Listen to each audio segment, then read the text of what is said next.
Hello, it's Dr. P here. Today I'm going to talk about whether it's safe to drink seawater if there's nothing else to drink, or if it's safe to drink your own urine, again, if you've no water whatsoever. The poet Samuel Taylor Coleridge summed it up in his poem The Rime of the Ancient Mariner back in 1834. Water, water everywhere, and all the boards did shrink. Water, water everywhere, nor any drop to drink. A mouthful of seawater is not going to hurt these guys. They're probably more at risk from their cliff jump in Cape Greco in Cyprus. So the problem with drinking seawater, if you are perhaps marooned on a desert island or you were lost at sea, is that it has a very high sodium content. That's why it tastes salty. It's about 4%. Because salt water is so high in sodium, your kidneys need more water to actually deal with this and process it. And this becomes a vicious cycle, and the more salt water you take in, the more dehydrated you actually become. I'm sure you actually knew this already, but I'm just making the point just in case some of you might have thought, well, if you've got sterilizing tablets or you've got a filter system, then that might work. You can actually process seawater, but it's quite a complex process. I think it's called something like forward osmosis, but I've really no idea how that works, and desalination plants are usually complex places. I'm now going to move on to whether we should consider drinking our own urine if we're in a desperate situation, perhaps getting dehydrated and there's no source of water, and we'll discuss that in a moment or two.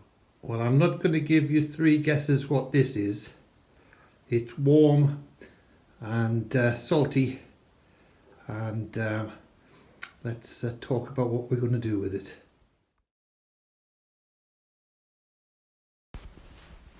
There are several TV programs where Bear Grylls appears to drink his own urine.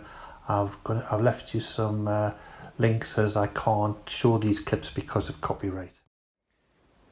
So what does science tell us? The kidneys filter the blood to get rid of waste products, or the waste products of metabolism, and they keep the electrolytes such as sodium and potassium and the water content in a constant amount. They secrete a number of essential chemicals. The most common waste matter is urea and creatinine,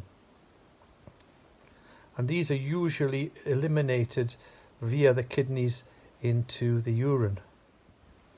So one of the things that Bear Grylls says is that he's drinking urine when he's not dehydrated, which in a way is good science, but it doesn't make too much sense, because why would he drink urine when he's not dehydrated?